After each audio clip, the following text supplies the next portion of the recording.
Et messieurs, nous sommes très ravis de vous retrouver encore une fois dans notre tranche d'émission Face à la République où nous accueillons pour vous un nouveau invité. Il est chercheur et maître avocat déjà, Max Mbaya, que nous saluons sur ce plateau. Bonjour, monsieur Max. Bonjour, monsieur Steve. Très en forme. Oui, nous allons bien comme nous l'espérons avec vous également. Je vais très bien aussi.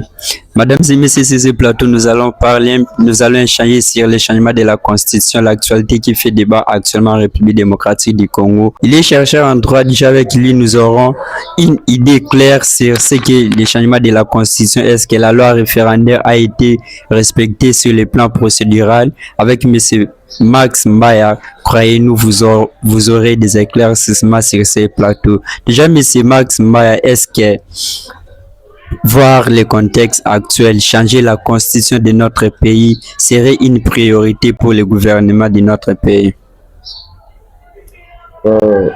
Monsieur Steve, tu dois savoir que la constitution n'est pas faite pour l'éternité. Ouais. Tant qu'elle est vraie, elle est à s'adapter aux réalités sociétales. Ouais. C'est-à-dire, elle doit être changée au moment où ça demande d'être changé. Alors, la Constitution, comme je viens tout à l'heure de le dire, que n'est pas faite pour l'éternité, oui, est appelée à s'adapter à l'évolution sociétale. Aux réalités de la société. Alors, la RDC n'est pas le seul pays à avoir pris cette fameuse initiative de changer la Constitution. Oui. Mais cela doit se faire tout en tenant compte de la procédure, du temps et de la pratique. C'est ça. Oui.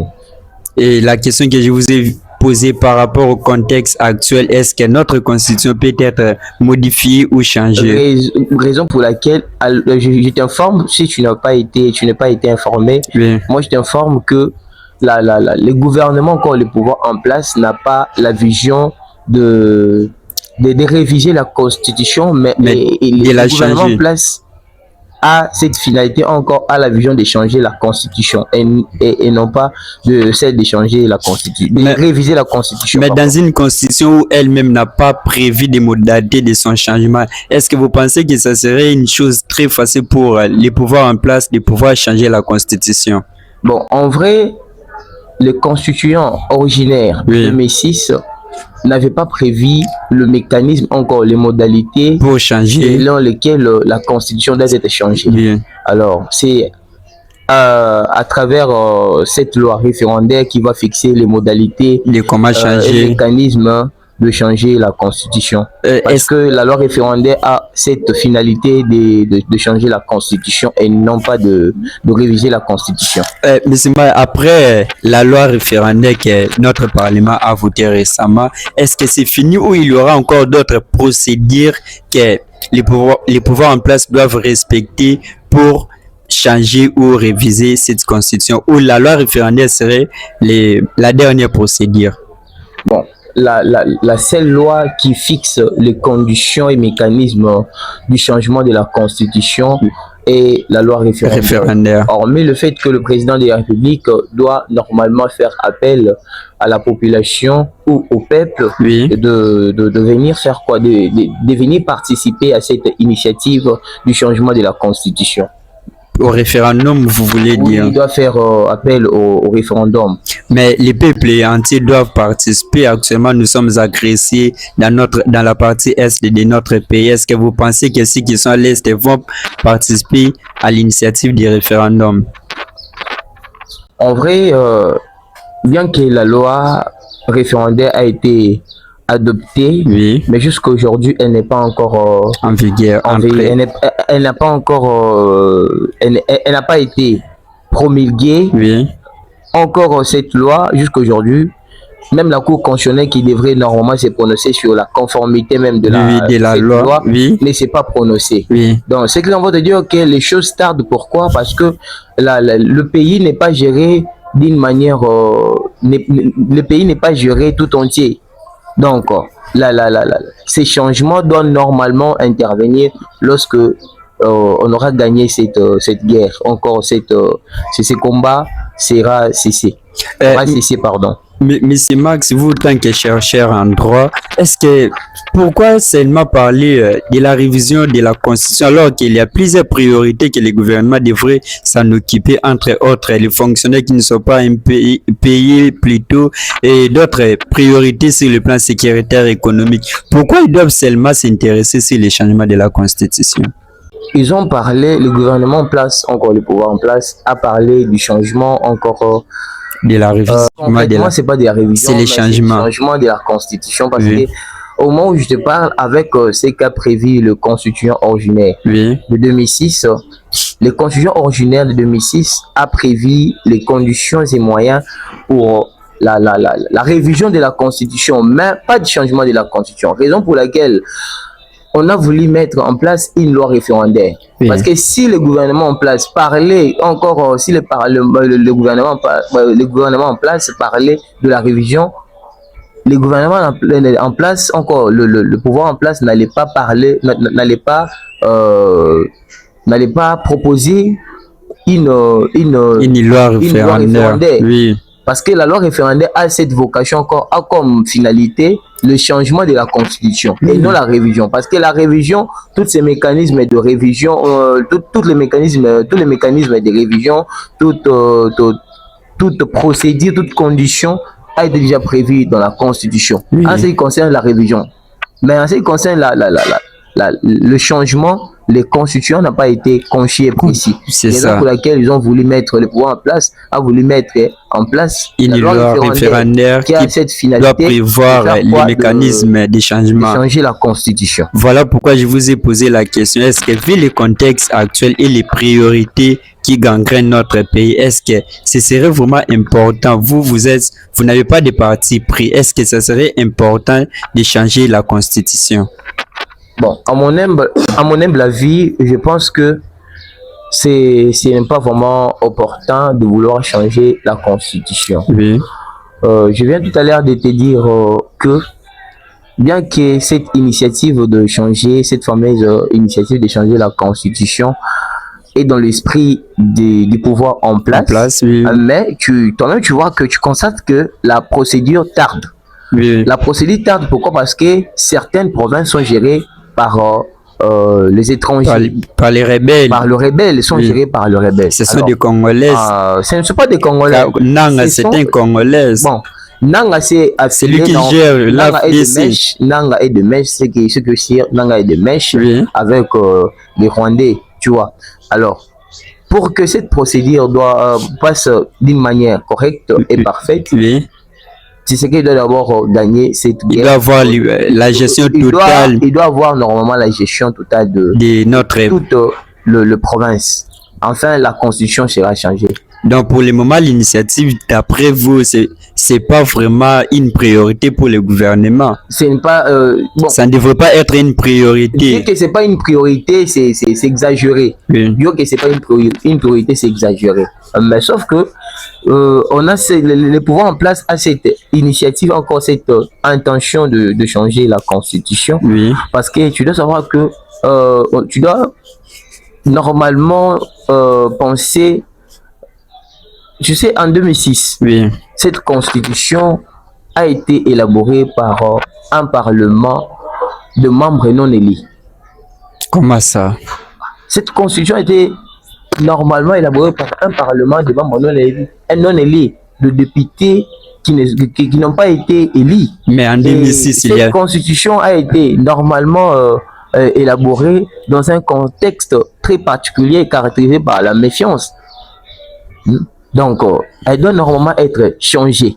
Mais je pense que actuellement, c'est inopportun si les provinces qui sont gérées, encore les endroits qui sont gérés par les étrangers ne sont pas libérés. C'est inopportun si les endroits qui sont gérés par le rebelle ne sont pas encore libérés. Ça sera maintenant, ça sera, j'allais dire, ça sera opportun lorsque l'espace sera libéré. Comme ça, toute la population va participer au changement, référendum. Va participer au référendum. Qui donnera accès au changement de la Constitution. Ah oui, exactement. Mais, monsieur Max, est-ce que notre Constitution de 2006, c'est réellement ça qui bloque l'homme politique congolais à développer notre pays, ou il y a d'autres raisons? Parce que tout le monde actuellement se cache derrière la Constitution de 2006. Est-ce que c'est réellement ça qui bloque notre développement?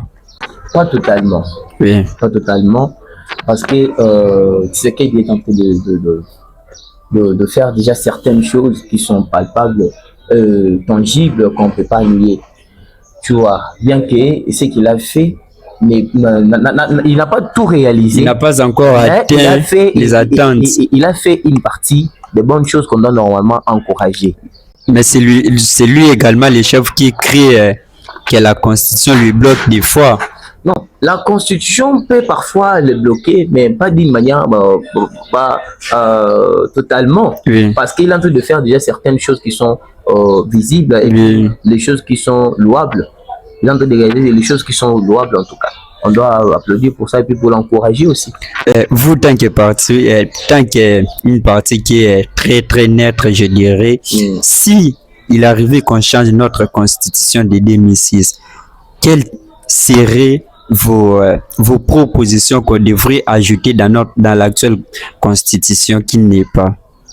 En vrai, il y a beaucoup de choses. Je ne saurais même pas mesure de tout dire ici, oui. Mais je vais te donner un exemple concret. De ce qu'on peut ajouter. Oui, de ce qu'on peut changer. Oui, changer. Il y a beaucoup. Oui. Et seulement si on se mettait vraiment à analyser tous les articles de la Constitution, oui. En tout cas, je dirais qu'il y aura 1000 propositions. Plein de choses. Il y aura 1000 propositions. Oui. Mais moi, je te donne seulement un seul exemple. À l'occurrence de l'article 100D de la Constitution. Tu sais que... Moi, je pensais que vous allez partir à l'article 217 parce que la notion de la souveraineté complique les gens. L'article 217, c'est un article qui fait l'objet de plusieurs interventions. Oui, oui. Mais moi, maintenant, je suis dans un cas particulier. Oui. Celui de l'article... Je suis dans l'article 100D de la Constitution. Tu sais que dans notre Constitution, cette constitution permet à un étranger de participer aux élections législatives. L'article 2. Tu sais, tu peux avoir la conscience sur toi. Non, vous pouvez nous donner juste l'esprit. Je te donne. Juste l'esprit. Tu peux lire.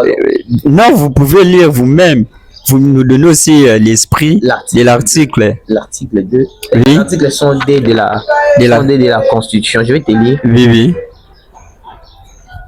Donc, les étrangers peuvent postuler aux élections législatives. Participer aux élections législatives. Oui. Ok, on vous écoute. Je lis l'article 100D de la Constitution. Écoutez les conditions pour participer aux élections législatives. Oui. L'article 100D. Nul ne peut être candidat aux élections législatives s'il ne remplit les conditions ci-après. Des points. Premier tiré, être congolais. C'est ça. Tu vois que pour être candidat aux élections, il faut être congolais. Là, c'est logique. La Constitution n'a pas précisé s'il faut être congolais d'origine ou pas. Il faut être congolais d'origine pour participer à vous savez déjà tous les mécanismes pour avoir la nationalité, pour être appelé congolais, les mécanismes d'acquisition de la nationalité congolaise. Oui, c'est pourquoi je dis que la Constitution, cette Constitution donne même le droit pour un étranger de pouvoir participer aux élections législatives.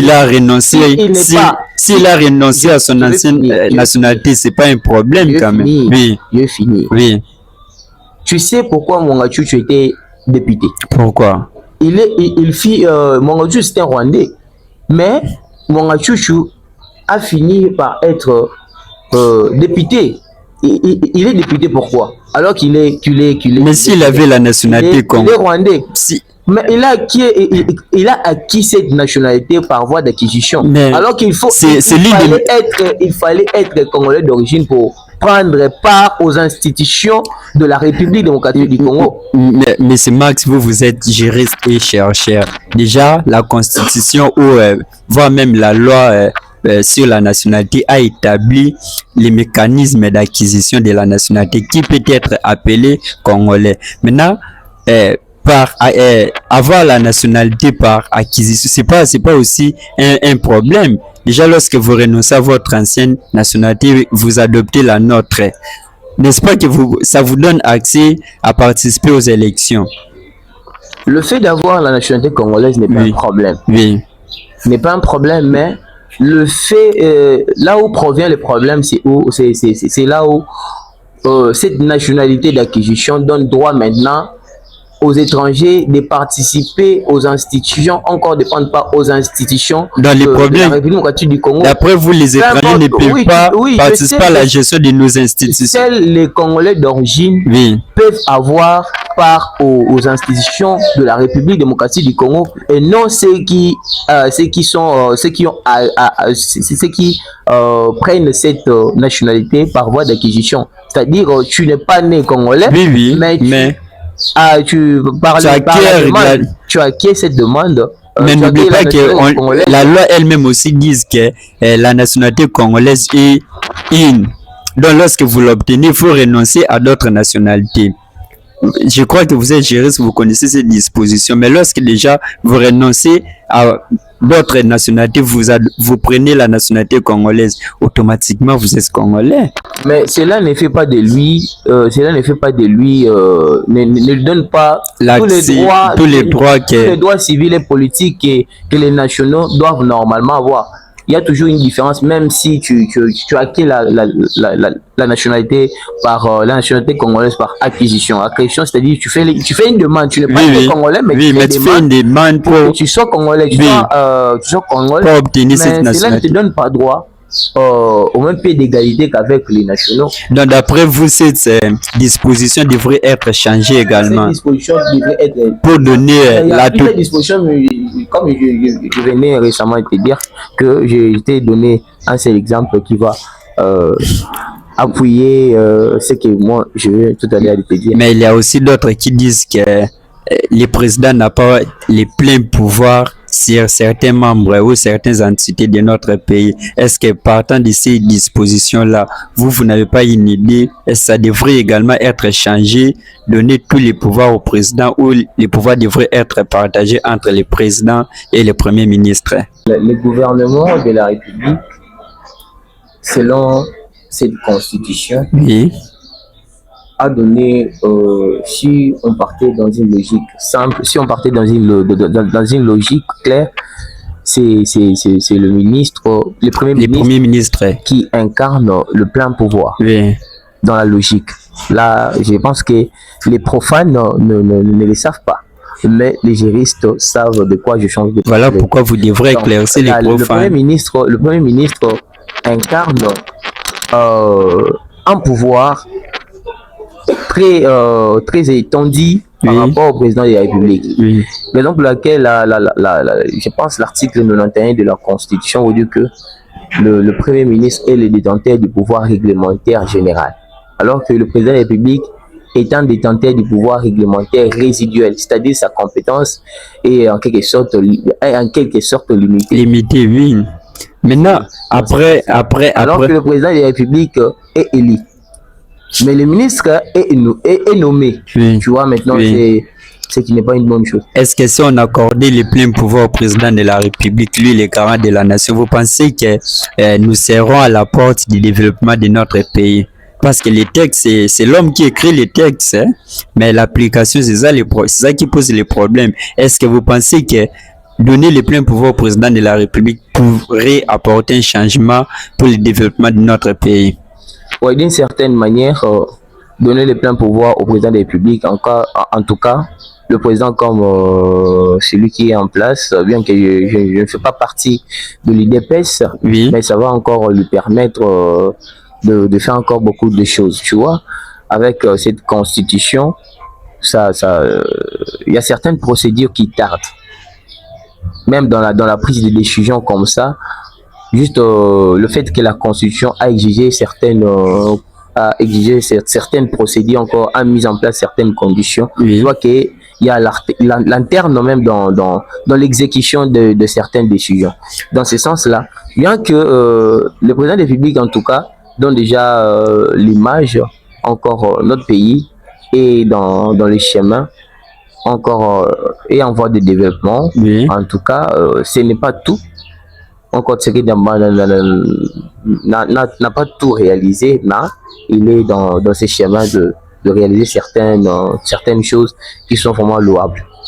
Monsieur Max, une question me revient en esprit. Actuellement, les pays, je dirais, en voie de la balkanisation parce qu'une grande partie est occupée par les rebelles. Est-ce que vous ne craignez pas les risques de changer la constitution dans l'état actuel? Monsieur Steve, je viens récemment de dire que la constitution sera changée lorsque Tshisekedi aura un pouvoir plus étendu. Mais lorsqu'il y aura contrôle, vous mettez ça au fait, sera changé alors que les rebelles sont en train d'avancer. Il n'y a pas l'organisation des dialogues traîne également. Quand est-ce qu'on va encore récupérer toutes nos villes qui sont actuellement occupées? Je t'assure que bientôt là, la RDC aura bel et bien le contrôle de tous ces territoires. En tout cas, il n'y a pas question de se plaindre là. Raison pour laquelle je t'ai dit également que la loi référendaire tarde. Pourquoi encore cette initiative, cette fameuse initiative de changement de la constitution tarde? Pourquoi? Parce qu'on doit normalement avoir le contrôle de tous nos territoires avant de changer. Là, il faut passer obligatoirement, je crois, par les dialogues. Le dialogue de quoi? Mais les dialogues nationaux, tout le monde doit s'asseoir autour d'une même table pour discuter. Sinon, comment on accepterait facilement de céder toute la partie qu'il a déjà occupée? Bon, Nanga, il est rebelle. Il a perdu tous ses droits politiques et civils. Il n'aura pas ses droits de participer. Il n'aura pas ses droits de participer au dialogue. Même s'il y aura actuellement, c'est lui qui gère une grande partie. Mais il sera chassé. Par quel mécanisme? Parce qu'il a aussi son armée. Sois juste assuré que Nanga sera chassé. Mais pour ceux qui sont ici, en tout cas, s'il y aura un dialogue, ils auront droit à participer. Donc vous êtes pour un dialogue entre Congolais sans Nanga, sans Congolais Nanga, c'est ça? Oui, mais Nanga, en tout cas, ce qu'il a fait ne donne pas... tous ses droits étaient déjà retranchés, retirés même, parce que lui, il a tué, massacré beaucoup de Congolais. Mais est-ce que vous ne craignez pas la balkanisation lorsque vous soutenez tout ça? Parce qu'un dialogue sans Corneille Nanga et que la constitution parvenait à être changée, vous ne craignez pas la balkanisation? Si la balkanisation était facile, la balkanisation était facile, au moment où je te parle, Nanga serait déjà ici. Hein? Mais là, c'est pas une chose facile. Mais il est en train de conquérir aussi les villes les plus proches, je dirais, déjà de la province du Haut-Katanga. Et ce n'est pas aujourd'hui que Nanga a commencé ses aventures. Mais c'est pas une opération aussi facile. Oui, mais dis-moi, il est en train d'avancer. En tout cas, il se bat avec les Congolais. En tout cas, il se bat avec les Congolais. Il se bat avec les Congolais. Lui là, en tout cas, il ne fait pas partie des Congolais. Mais moi, je ne fais plus partie des Congolais. Je vous ai posé la question parce que vous êtes rationaliste, vous êtes rationnel depuis que je vous ai connu concernant les débats autour du changement de la Constitution. Je vous ai posé une question et j'aimerais que vous soyez un peu neutre. Quels seraient les risques actuels si le président Félix parvenait à changer la Constitution? Sur le plan politique d'abord. Changer la constitution dans le contexte actuel. Si il y aura si la RDC aura le contrôle de tous ces territoires, en tout cas, changer la constitution, l'initiative de vouloir changer la constitution n'est pas une finalité. N'est pas une finalité. Le pouvoir en place peut parfois prendre cette initiative, mais c'est à la population de décider. Quand le peuple, encore la population, se décide, en tout cas, je vois aucun danger. Mais quand vous parlez comme ça, il y a aussi c'est de l'opposition qui vont nous suivre. Hein? Mais l'opposition déjà aura... L'opposition il y aura déjà une marche le 22 ici concernant cette initiative de changement de la Constitution. L'opposition ne représente pas le peuple tout entier, encore la population tout entière. Mais une grande partie actuelle est derrière l'opposition. Je ne pense pas. Là, c'est selon tes analyses. Non, c'est pas selon mes analyses, mais selon ce que nous voyons. C'est selon la pratique, la réalité des choses. On voit qu'il y a une grande partie derrière l'opposition. Qu'est-ce qui te fait... Qu'est-ce qui te pousse à dire ça? Mais c'est Max, c'est moi qui a le monopole de vous poser les questions. Je vous ai posé quels seraient les risques, les dangers pour actuellement si le président parvenait à changer la Constitution. Certes, tu as ces monopoles de me poser des questions, oui. Mais lorsque tu me dises certaines choses qui ne sont pas fiables et authentiques, en tout cas, j'ai aussi ces droits de contredire encore. Oui, contredisez bien sûr, mais pas mentir. Oui. Alors avec des arguments solides, bien sûr. Je ne pense pas que l'opposition, en tout cas, avec tes questions, tu me fais apparemment tu veux donner l'apparence à ceux qui nous suivent comme étant je suis comme une personne qui est du pouvoir en place. Non. Pourtant, déjà, je vous ai dit que vous n'avez pas une partie je dirais pas un parti politique, oui. Certes. Mais avec tes questions, tu donnes, apparemment, tu veux donner les impressions à nos fidèles téléspectateurs que je suis du pouvoir en place. Et pourtant, c'est pas le cas. Parce que déjà, vous entendre, vous soutenez également en quelque sorte les changements de la Constitution. Le fait pour moi de soutenir le changement de la Constitution n'est pas un péché. Parce que la RDC n'est pas le seul pays. Encore, ça ne sera pas la première fois pour la RDC de vouloir changer la Constitution. Et cela doit se faire normalement pour l'intérêt général. Voilà pourquoi, vous, tant que légaliste, je dirais, est-ce que la procédure du changement de la Constitution est respectée? Si on parvenait à changer la Constitution, est-ce que tous les mandats consommés par le président de la République tomberaient annulés ou ça doit encore recommencer ou comment? Est-ce que c'est lui qui va continuer à diriger la République démocratique du Congo ou on aura un autre président? Mais Justine, je me pose la question de savoir si bon, tu as dit que je suis en tant que légaliste. Oui. Tu m'as dit que est-ce que la procédure de changer la Constitution, si elle est respectée ou pas? Et pourtant, les mécanismes, les conditions du changement de la Constitution ne sont pas encore... la Constitution de 2006 n'avait pas prévu ça. Oui. En tout cas, c'est la loi référendaire qui va normalement émettre ces conditions pour le changement de la Constitution. Oui. On va juger le pouvoir en place sur base de la loi référendaire qui sera mise en place, parce que nous étant légalistes, on va leur dire que non, voilà, sur base de cette loi qui est mise en place, vous n'avez pas respecté la procédure. Oui. Alors la loi référendaire, la Constitution de 2006 n'a pas prévu des mécanismes du changement de la Constitution. Comment on va les juger? Si tu parlais au moins de la révision constitutionnelle, là, mais c'est la question. On allait la juger que voilà, la révision constitutionnelle, en ces moments, en cette période de l'état de siège, oui. On ne doit pas parler de la révision de la Constitution parce que l'article 218 parle de la révision dans les mécanismes, comment on peut réviser une Constitution. La révision d'une Constitution. Oui. En tout cas, en ces moments où je te parle, je dirais que si les pouvoirs en place avaient cette intention de réviser la Constitution, j'allais te dire que non, en tout cas, c'est pas opportun encore, le pouvoir en place a l'intention de vouloir violer la Constitution. Oui. Parce qu'il y a déjà des conditions qui sont déjà mises en place.